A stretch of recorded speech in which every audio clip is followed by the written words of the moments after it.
Good morning, students. Today, this is the third chapter of Vista's Journey to the End of the Earth. The last word, Earth. Today, what has happened to our Earth?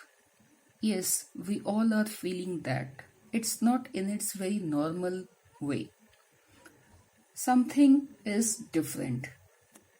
Life has come to a standstill today. And we are all sitting at our home, can't meet each other. Yes, it is a problem for all of us. We would like to meet each other as usual as it was before. But helpless. Never mind.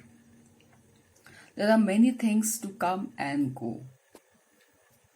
Just take it in this way that the world clock has stopped, and it is not in our place only, it is around the world. The condition is same. Okay, so if the clock stops, no arms of the clocks moving, where is the loss? Children, in your mind the questions must be coming about your future. Some of you must have taken up different competitive exams as your goal, and you are not able to go for any coaching for that. So there are endless questions, many queries. But think in one way that if nobody is able to move, nobody is able to do anything, then there is no question of a winner or a loser. Yes, either everybody will win or everybody will lose. So it is basically no loss to anyone. Life is not 100 meters race. It is a marathon. And we know slow and steady wins the race. So for something good, if we have to become little slow in life, no problem. And the end result becomes good, everything is fine. Or let us take it in some other way. Our Mother Earth has taken some time for herself. Okay, till now it has given all kind of services to us, never demanded anything. Maybe she's tired today. She's very tired today. So let all of us together give her some time, some space where she can take care of herself. This much we can do. After all, she is our Mother Earth. For so many years, we are only extracting things. In return, we have not given anything. Today, it is the time when we are asking, we are just sparing her so that she can once again charge herself and give us to its optimum. Let us give her some time so that she will become all right as she was before. Or you can take it in this way that we are giving her some space for healing. So let us not be that selfish, that only thinking for ourselves. Let our Mother Earth recover. That's it. Only that much we have to do. So with that, we come to this chapter, and this is also about the beautiful scene of our Mother Earth, and we will be dealing about a continent, that is Antarctica, which is not much disturbed by the human beings. So in this chapter, we will see the beautiful nature, the icebergs, the place that is covered with snow, hardly any life is there. And the author is going there and she is giving the description of that. The author, Tishani Doshi, she is from south of India, Madras, and she is a well-known journalist, dancer from Madras. Now, the first line, if you want to know more about the planet's past, present, and future, Antarctica is the best place to go. She is telling us that we should know about the history of our planet, about its formation, about its weather condition which is there around the world. Because we generally come to know about the place where we are staying, so it's very much required to have exposure of the other places also. Then just after that you have a word bon voyage and exclamation mark there. That means a positive note. So she is starting it with a positive note, and that's why the exclamation mark is also there. First line, early this year I found myself abroad a Russian research vessel. She is talking about a ship. Okay, early this year means beginning of that year, and generally the beginning first month of the year is January. So probably she started her journey at that time. Fine, and Antarctica is the southern hemisphere. Okay, so in southern hemisphere, January means summer season, because in winter season if you go there it's quite difficult. The academic Sokalsky, that's the name of the ship, heading towards the coldest, driest, windiest continent in the world. It's a very cold place because it is South Pole, dry because hardly there is any vegetation and only ice is there. Windiest, lot of storm, heavy storm is there. That is the description of that continent.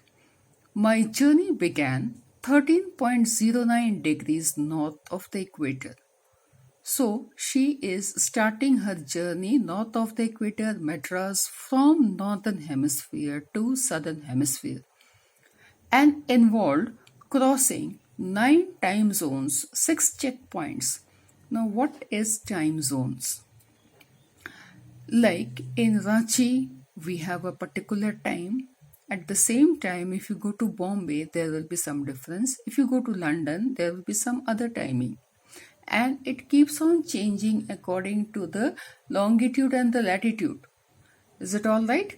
So she is talking about that.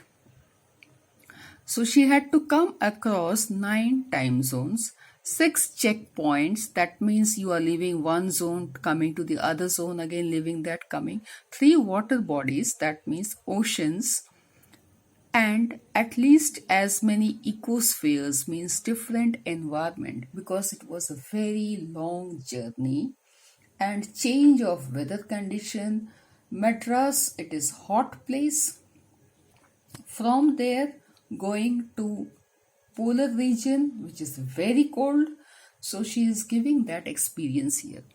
By the time I actually set foot on Antarctic continent, I had been traveling over 100 hours. This is her travel time. More than 100 hours.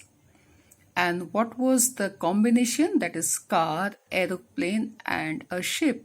So different means of transportation was used by her.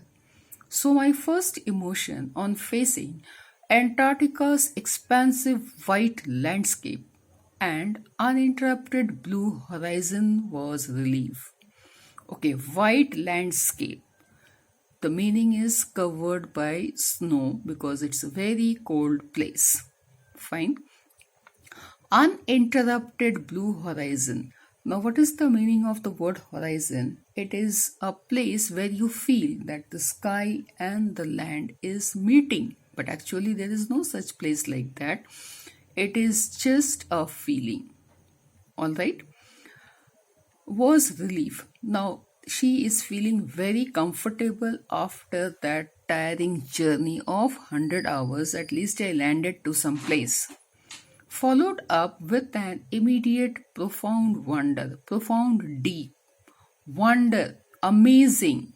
Or you can say she is totally shocked that one part of the world is like that. never seen such beauty before. Wonder at its immensity, that is, very large immensity, its isolation completely separated, but mainly at how there could ever have been the time when India and Antarctica were the part of same landmass. Now from here we will go to the history. She's talking about a very strange thing. You will find it very strange. India and Antarctica was one landmass. How it is possible? Right now, if you see the map, India is in the northern hemisphere, Antarctica in the southern hemisphere, extremely towards South Pole. But the author is telling it was one piece of land. So that we will see in the next part, that is past or part of history. Past, what was there. And that is the research work that these people are going to do there in Antarctica. You have some figure here. 650 million years ago, a giant amalgamated southern supercontinent, Gondwana, did indeed exist, centered roughly round the present day Antarctica. Now you have some figures there. Million. 1 million is 10 lakh. So the figure that is given, according to that, some crores of years back. Okay, we go to the history.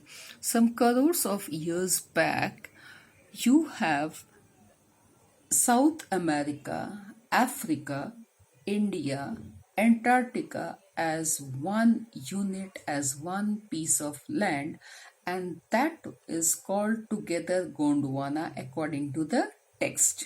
So, what is Gondwana? It is one piece of land where you have South America, Africa, India, Antarctica.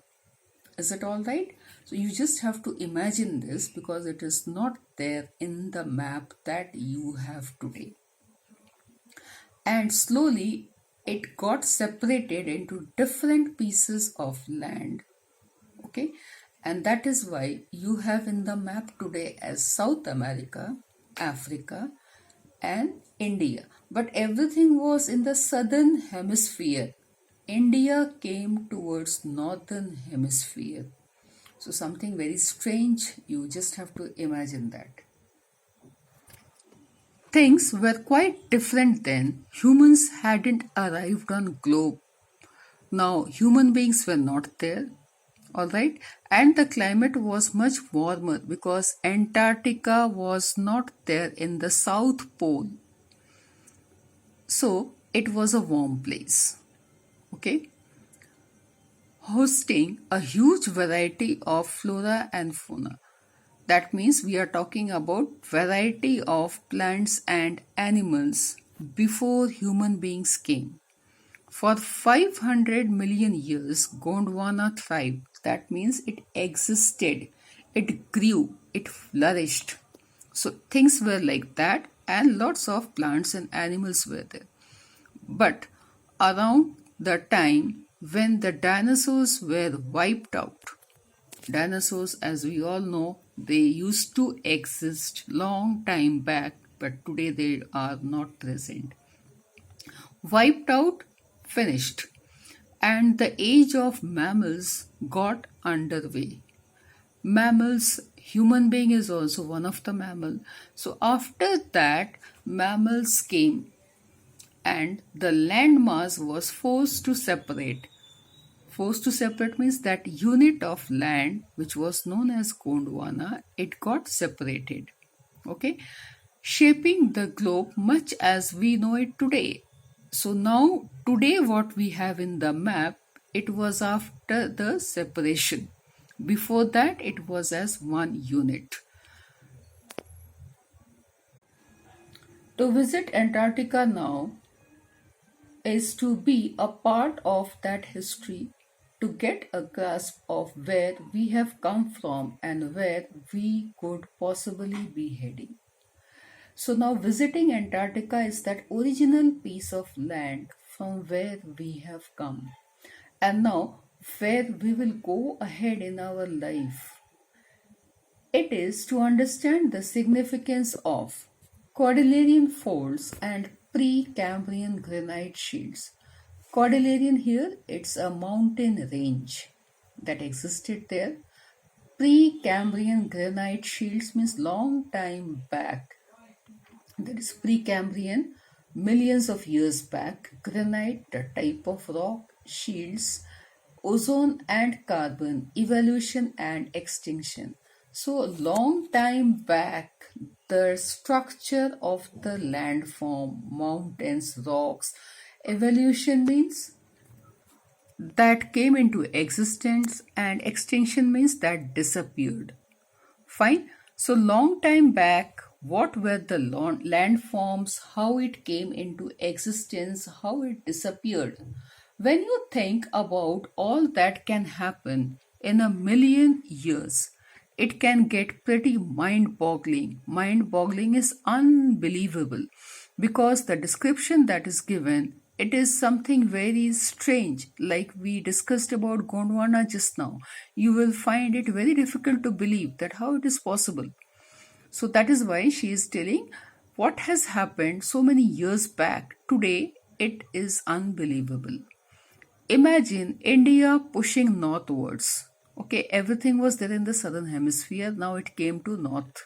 Jamming means getting fixed against Asia to buckle, that is, fold its crust and form the Himalayas. So India got separated, and from there it started moving towards north and its crust and form the Himalayas. And what happened? It got stuck to the other continent, that is Asia. The moment it got stuck, that place got disturbed and the land became upside and it got the range of Himalayas. Okay. South America drifting off to join North America, opening up the Drake Passage to create cold circumpolar current. Now what happened here? India went in the northern hemisphere, got stuck with Asia, and when it got stuck, some landform changed and it became mountain, and that is known as Himalayas today. South America, it left that piece of land and it got stuck to North America. You can see that it is joined, opening up a Drake Passage. Now what is this? If you have the map with you, you can open so that you can understand it better. South America and Antarctica, there is some space. Fine. That space he is here, the author is talking about as Drake Passage. Alright. And there is a lot of place there, and not place in the sense there is ocean. Okay, and that because of that ocean, cold circumpolar current is coming towards Antarctica and making it very cold, keeping Antarctica frigid and desolate and at the bottom of the world. Because of that current in that ocean, Antarctica got completely separate from the rest of the world and it went at the bottom of the world towards South Pole. Fine. For a sun worshipping South Indian like myself, okay, 2 weeks in a place where 90% of the earth's total ice volumes are stored. Sun worshipping, that is Indian tradition, Indian custom, we do now also. 2 weeks in a place where 90% of the earth, okay, staying there for 2 weeks, 90% of the total ice volumes are stored in a chilling prospect, not just for the circulatory and metabolic functions, but also for the imagination. Okay, what is this? 90% of the earth's total ice. This is what she is feeling, that in this place where she landed, the 90% of the ice which is present in this earth that is existing. Chilling prospect, that means she is feeling little scared. All right. Why? Because to adjust in this scenario, it is a challenge. Now, let me tell you, South Pole, when we are talking about, it's a place where you have 6 months night, 6 months day. So, your lifestyle, your habit of fooding, your habit of sleeping, your habit of getting up in the morning, everything is disturbed. Plus, your body needs to adjust according to this weather condition. So, she is feeling little scared for all this. Okay, circulatory and metabolic function, she is talking about that, taking food, digestion, and the other things. It's like walking into a giant ping pong ball, that is a tennis ball, devoid of any human markers, no trees, billboards, buildings, no footprints of any human being. Billboard here, the hoardings which is used for advertisement. So, what she is feeling, absolutely no sign of life. That is what she is feeling here. You don't have houses, buildings like normally you have around you. You lose all earthly sense of perspective and time here. Means what you were there in the earth, it is not that earth according to her. Okay, time calculation already I told you. The visual scale ranges from microscopic to the mighty, midges and mids to blue whales and icebergs. That means from very small insects to the blue whales, that means big creatures, icebergs as big as countries like Belgium. See the size of the iceberg, it's so big that it can be compared to a country. Days go on and on. Surreal 24-hour austral summer light. Now surreal you can write real light. Austral, that is southern summer light. That means 24 hours day. So she is finding it very strange. And ubiquitous silence. That means everywhere around there is a strange silence, uninterrupted only by occasional avalanches or calving ice sheet. Now, what is the meaning of this word? That is, you can say snowy storms and the movement of the ice sheet. So that's how the place is disturbed, the sound is created. Consecrates the place. That means with all these things, it is making the place very secret, very holy, something which has never been disturbed. It is an emotion that will force you to place yourself in the context of Earth's geological history. Immersion, that means the state of being completely involved in something.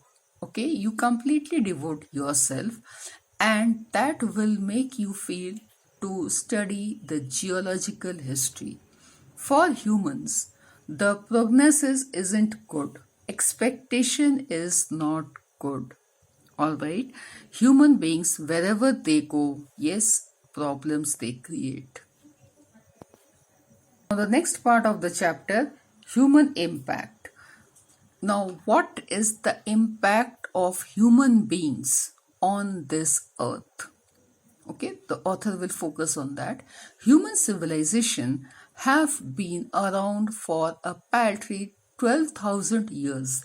That means it is for very less period of time as compared to the history of the earth, which is some crores of years old when we talk about the landforms.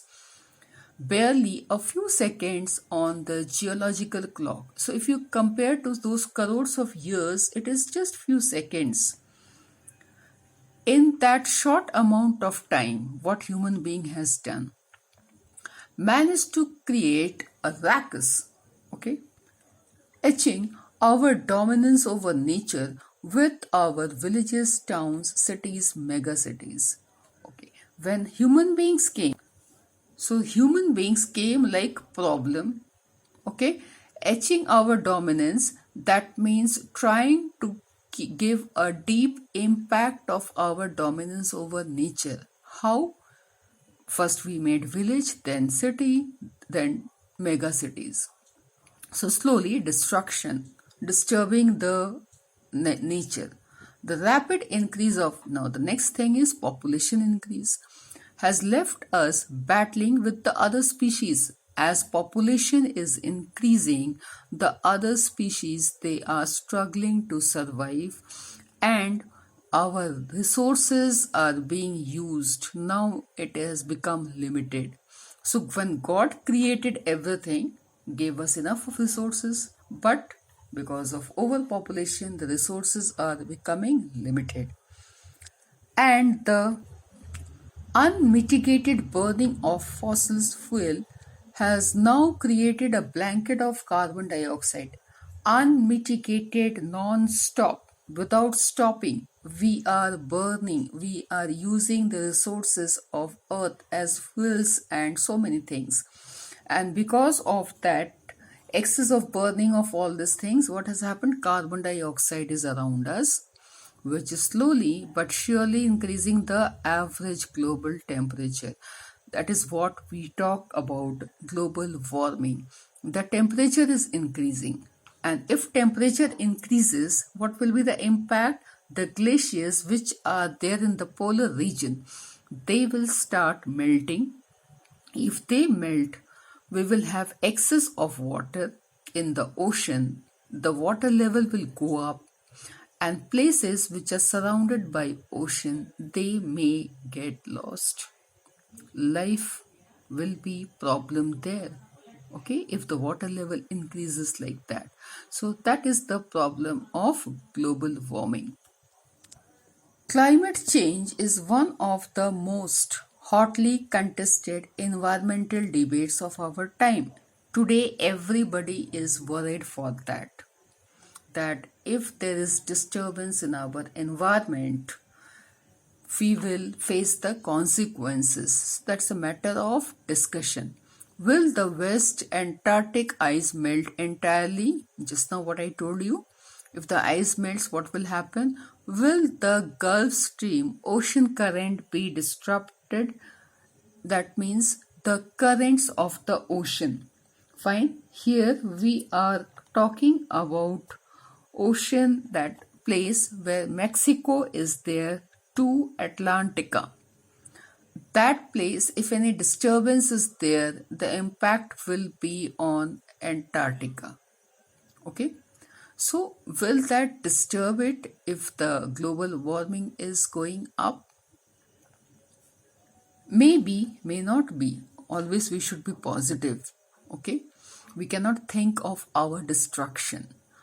Either way, Antarctica is a crucial element in this debate. It is a matter of concern. Fact is, it will be disturbed. But we have to be positive. No, it will not be disturbed. We will take care before that. We will do something for it.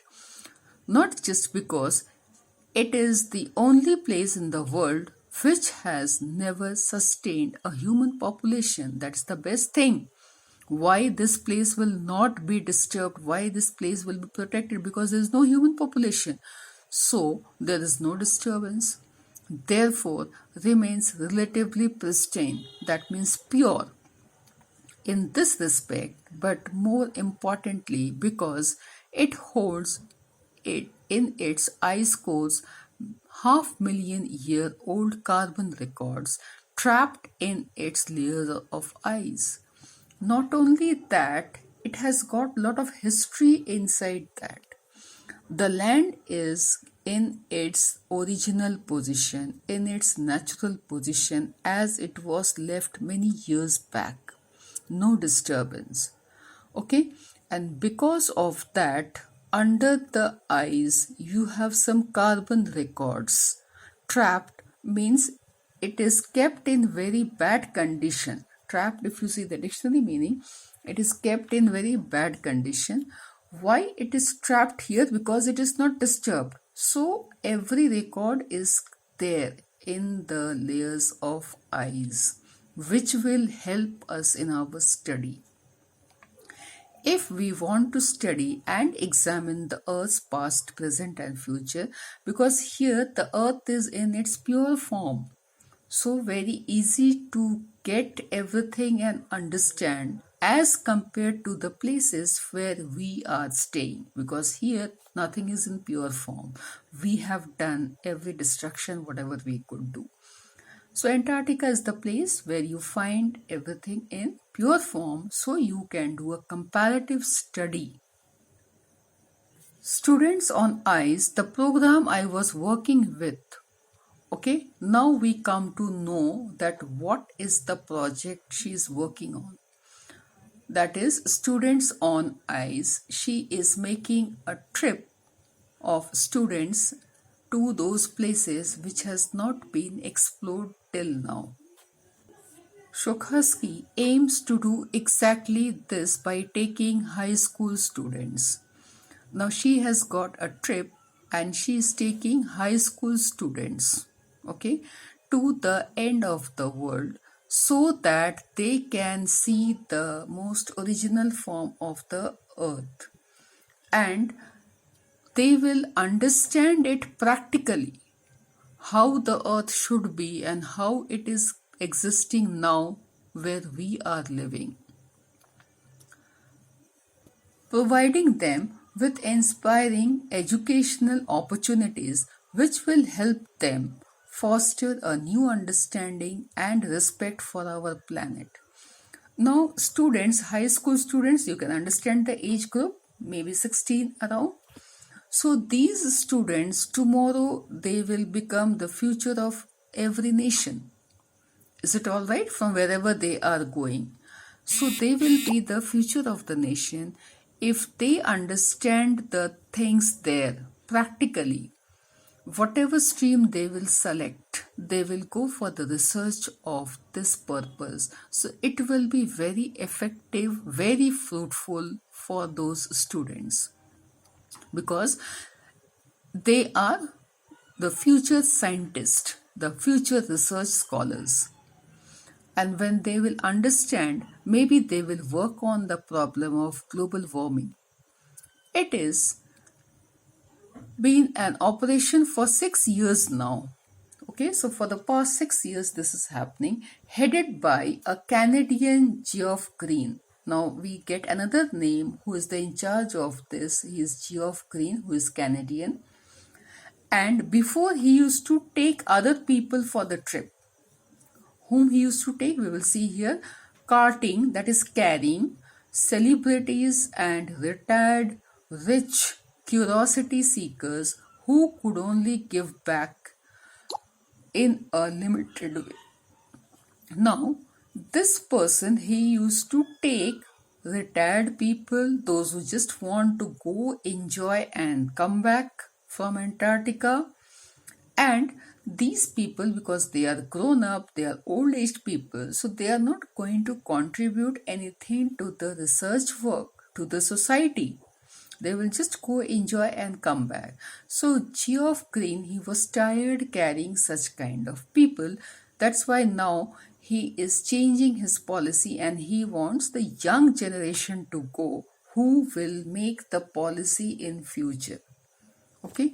With Students on ICE, he offers the future generation of policymaker. The future generation should be aware of this, of the past of the earth and what is the present condition and what will be the impact of this if we do not take care right now in future.